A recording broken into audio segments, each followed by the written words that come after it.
है। स्वतंत्रता पूर्व की बात है। वाराणसी के एक साधक थे सुदर्शन जी। माता दुर्गा के परम भक्त थे। ब्रह्म मुहूर्त का समय था। वे गंगा जी में कमर तक डूबे जप कर रहे थे। तभी उधर से एक बाहुबली का बजरा निकला। उस बाहुबली ने विनोद में इनसे पूछा, महाराज आप कब से गंगा जी की तली को देखे जा रहे हैं? बताइए तो गंगा जी की तली में क्या होगा? महाराज ने बस कह ही दिया, गंगा जी की तली में खरगोश होगा और क्या। वह बाहुबली तो श्रद्धावश महाराज जी को कुछ दक्षिणा देने की सोच रहा था। उल्टी बात सुनकर वह पिनक गया। 3 बार महाजाल डालो, वह गरजा, अगर खरगोश निकले तो महाराज का घर भर दो, ना निकले तो इस ऐंठ का इनको फल चुकाना होगा।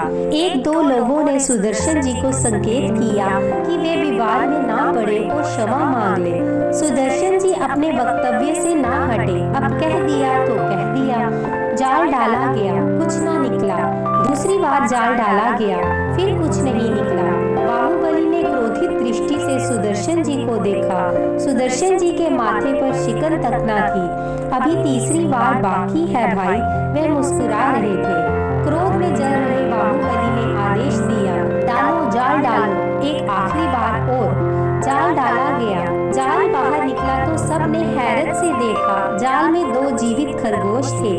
भय से कांपता बाहुबली सुदर्शन जी के चरणों में गिर गया। आप सिद्ध पुरुष हैं, मुझ मूर्ख को माफ कर दो महाराज। वह अपने लोगों की तरफ घूमा। गुरु जी के साथ जाओ, जो भी आदेश दे वह व्यवस्था करके ही लौटना। सुदर्शन जी मुस्कुराते हुए बोले, तू हमारी व्यवस्था क्या करेगा? हमारी व्यवस्था करने के लिए माँ है ना।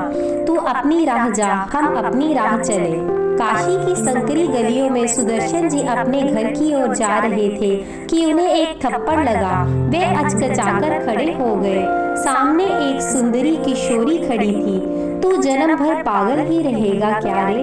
वह हंसी और सुदर्शन जी मंत्रमुग्ध उसे देखते रह गए। कुछ और ना सूझा तुझे कहने को? खरगोश भी सूझा।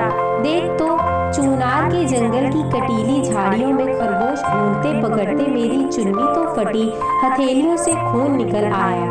किशोरी ने अपनी दोनों रक्तस्नात हथेलियां उनके आगे कर दी। सुदर्शन जी की आंखों से आंसू की धार बह निकली। क्षमा कर दो माँ, अपने इस मूर्ख, नालायक और उज्जड़ पुत्र को क्षमा कर दो। और वह भगवती के चरणों पर गिर गए।